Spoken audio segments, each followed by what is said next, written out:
नमस्कार, जय हिंद विद्यार्थी मित्रांनो. यारो छत्रपती संभाजी महाराजनगर आर्मी रॅली भरती 2024 तर्फा यारो संभाजीनगर आर्मी रॅली भरतीचा आज 9वा दिवस होता. तर 19 ऑगस्टला आज ग्राउंड कशा प्रकारे झालं, सुरुवातपासून शेवटपर्यंत काय काय प्रोसेस होते आणि आज एका बॅचमध्ये किती मुलं सोडले, ॲक्सिलेंटचे किती मुलं घेतले, त्याचबरोबर सेकंड ग्रुपचे किती मुलं घेतले, ॲक्सिलेंटसाठी आज काय टायमिंग देण्यात आला होता, सेकंड ग्रुपसाठी आज टायमिंग काय देण्यात आला होता. तर आज ग्राउंड कशा प्रकारे झालं यारो संभाजीनगर आर्मी रॅली भरतीचा याबद्दलच आपण आजच्या व्हिडिओच्या माध्यमातून बोलणार आहे. डॉक्युमेंट या ठिकाणी कोणकोणते त्या ठिकाणी लागत आणि आपण डॉक्युमेंट नेले नाही, कोणकोणते डॉक्युमेंट नेले नाही तर काय या ठिकाणी प्रॉब्लेम येणार आहे आणि मेडिकलसाठी या ठिकाणी किती वेळ भेटत आहे. म्हणजे आज ग्राउंड झालं तुमचं तर मेडिकल कोणत्या दिवशी तुमचं या ठिकाणी होत आहे.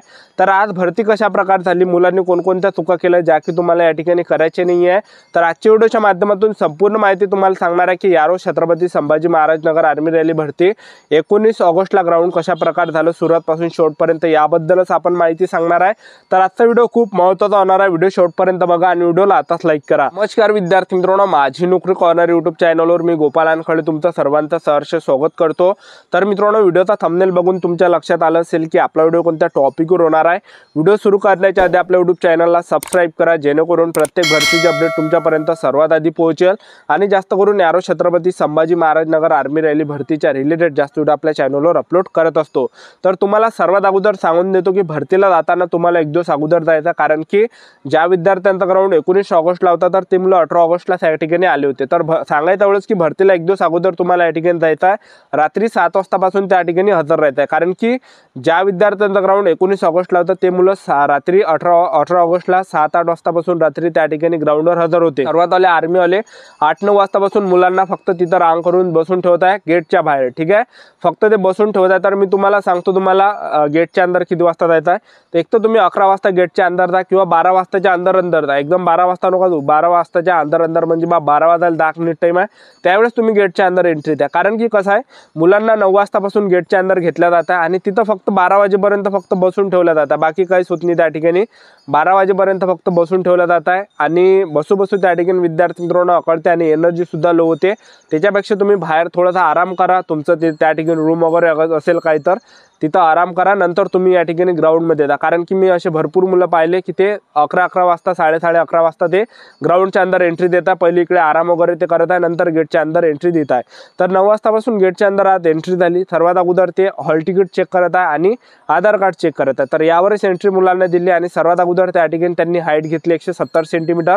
170 सेंटीमीटर हाईट कोण घेतली, कारण की त्यांना जे उंची मुलं आहे, उंची मुलांच्या रांगेमध्ये जे ठेंगणे मुलं धावते तर त्यामध्ये ठेंगणे मुलांना त्या ठिकाणी प्रॉब्लेम येते. त्यामुळे त्यांनी सर्वात अगोदर जे हे सिस्टीम त्यांनी या ठिकाणी आणलेली आहे. तर सर्वात अगोदर 170 सेंटीमीटर हाईट त्यांनी घेतली. ज्यांची 170 सेंटीमीटर होते त्यांची बॅच वेगळी होती आणि ज्यांची हाईट बसली नाही त्यांची बॅच वेगळी होती. तर त्यांची बॅच सर्वात शेवटी सोडते ज्यांची हाईट जास्त नाही ती. ठीक आहे, तर हे झाल्यानंतर जे विद्यार्थी मित्रांनो त्या ठिकाणी त्यांनी मुलांना बसून ठेवलं 12 वाजेपर्यंत. 12 वाजेपर्यंत काहीच होत नाही. त्या ठिकाणी आर्मीवाले मोटिवेट करता, माहिती देते सर्व की बा तुम्हाला झोपायचं असेल तर झोपून घ्या, कारण की आराम करा, तुम्हाला तुमच्या बॉडीला रिलॅक्स भेटला पाहिजे. त्याचबरोबर तुम्ही या ठिकाणी बोलू नका बा कोणासोबत, कारण की तेवढीच एनर्जी आपली लो होणार आहे. डॉक्युमेंट आपल्या मित्राजवळ तुम्ही देऊ नका, प्रॉब्लेम तुम्हालाच येणार आहे. ह्या महत्त्वाच्या सूचना ते देत आहे, मोटिवेट मुलांना करत आहे. आणि हे झाल्यानंतर त्या ठिकाणी जे विद्यार्थी मित्रांनो 12 जसे वाजले तसे हॉल तिकीट स्कॅन होता आणि जवळपास 12:40 मिनिटांनी पहिली बॅच त्या ठिकाणी सोडत आहे. तर आज जे एका बॅचला 100 मुले सोडले आणि एका बॅचमधून जे विद्यार्थी मित्रांनो त्यांनी ॲक्सिलेंटचे जवळपास जे विद्यार्थी मित्रांनो 19 मुले घेतले आणि बाकी सेकंड ग्रुपचे मुलं त्यांनी घेतले. तर टोटल जे विद्यार्थी मित्रांनो आज त्यांनी जवळपास 39 मुले त्यांनी आज घेतले. तर अशा प्रकारे जे विद्यार्थी मित्रांनो त्यांनी मुलं घेतले आणि ॲक्सिलेंटसाठी जो टायमिंग होता 5 मिनिट 30 सेकंडपर्यंत ॲक्सिलेंटसाठी टाईम दिला. त्याचबरोबर सेकंड ग्रुपसाठी जे त्यांनी दिला 5:45 सेकंडपर्यंत टायमिंग दिला. ठीक आहे, तर टोटल या ठिकाणी 39 मुलं घेतले या ठिकाणी. तर टायमिंग या ठिकाणी पूर्ण दिलं जातं आणि ज्या विद्यार्थ्यांनी रनिंग काढली, ॲक्सिलेंटमध्ये जर रनिंग काढली तर तुमच्या तर ॲक्सिलेंटचा शिक्का दिला जात आहे. सेकंड ग्रुपमध्ये रनिंग काढली तर सेकंड ग्रुपचा शिक्का. ठीक आहे, आणि जे मुलं रनिंगमध्ये कटले तर त्यांना बाहेरच्या गेटमधून मुलांना बाहेर काढल्या जात आहे. ठीक आहे, आणि ज्या मुलांनी रनिंग काढली त्यांची आणखीन प्रोसेस अंदर त्या ठिकाणी होत आहे. सर्वात अगोदर त्यांच्यापासून एक फॉर्म लिहून घेतला जात आहे. नॉर्मल फॉर्म आहे आपली, त्या फॉर्ममध्ये पर्सनल माहिती भरायची आणि तुम्ही जर त्या आर्मीवाल्यांना म्हटलं की पत्ता कोणता टाकू, कुठं काय टाकू, तर तुमच्या रायपाटा त्या ठिकाणी बसणार आहे. म्हणजे स्वतःवरून त्या ठिकाणी फॉर्म भरा, जास्त तिथं हे करू नका. ठीक आहे, नखरे वगैरे करू नका. नॉर्मल फॉर्म आहे, कोणालाही भरता येते, नाव गाव सर्व टाका लागते त्यामध्ये. ठीक आहे, फोटो वगैरे चिपका लागते। तुमचं जर रनिंग निघत असेल ॲक्सिडेंट किंवा सेकंड ग्रुपमध्ये तर 50 फोटो न्या, कारण की ज्या दिवशी तुम्ही रनिंग काढली त्या दिवशी 20 फोटो लागते, ज्या दिवशी मेडिकलला जाणार आहे त्या दिवशी 20 फोटो लागते। ठीक आहे, तर सर्वात अगोदर त्या ठिकाणी मुलांना बसून ठेवलं जातं आणि बसून ठेवल्यानंतर पहिला इव्हेंट ते घेत आहे। तर पहिला इव्हेंट ते जे विद्यार्थी मित्रांनो लॉंग जंप वगैरे घेत आहे, झिगझॅग वगैरे घेत आहे, त्याचबरोबर 10 पुलअप्स घेत आहे। ठीक आहे, तर हे इव्हेंट त्या ठिकाणी घेत आहे। लॉंग जंप झिगझॅग जर पडले नाही तर दुसरा चान्स तुम्हाला भेटते।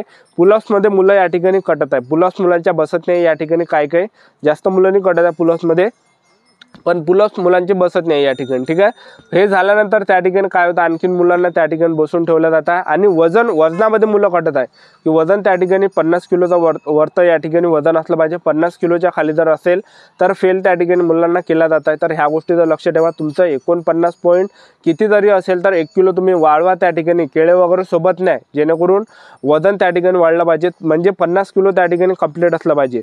जर तुमची हाईट 168-70 पर्यंत येत असेल तर 50च्या वरतं तुमचं वजन असलं पाहिजे। ठीक आहे, तर एवढं त्या ठिकाणी वजनामध्ये सुद्धा मुलं या ठिकाणी बाहेर होत आहे।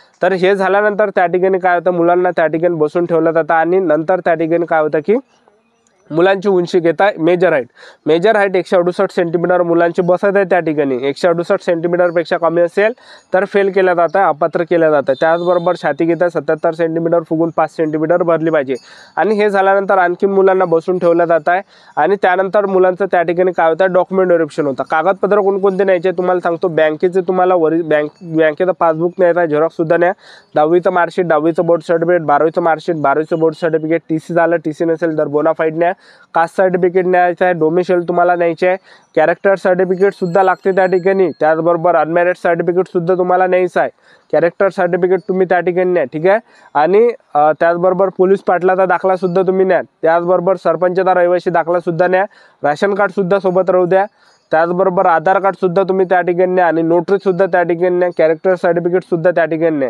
ठीक आहे, तर एवढे ओरिजिनल तुम्हाला डॉक्युमेंट न्यायला लागते आणि तुम्ही कॅरेक्टर सर्टिफिकेट काढलं नाही तर तुम्हाला टाइम त्या ठिकाणी भेटते, एखादा महिना झाला, 11 दिवस झालं तर तुम्हाला टाइम दिला जाता, बाहेर तुम्ही होत नाही।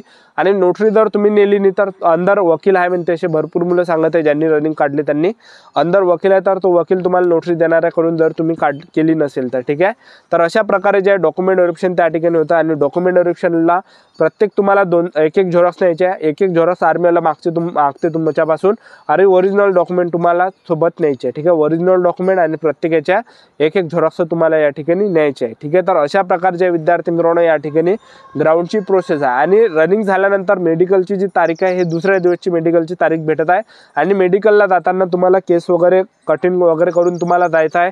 कानात वगैरे मैल वगैरे असेल तर ते कानातला मैल वगैरे तुम्हाला काढून जायचं आहे, एकदम फ्रेशमध्ये तुम्हाला त्या ठिकाणी जायचं आहे, सर्व आपल्या अंगाची स्वच्छता करून त्या ठिकाणी मेडिकलला तुम्हाला जायचं आहे आणि मेडिकलला तुम्हाला पॉईंट भेटला तर तुम्हाला जे सेंटर दिलं जात आहे पुणेचं झालं।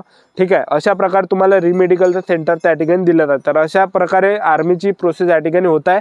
तर ही संपूर्ण महत्त्वाची माहिती आजच्यासाठी इथंच थांबतो, भेटूया नेक्स्ट व्हिडिओमध्ये। जय हिंद, जय भारत।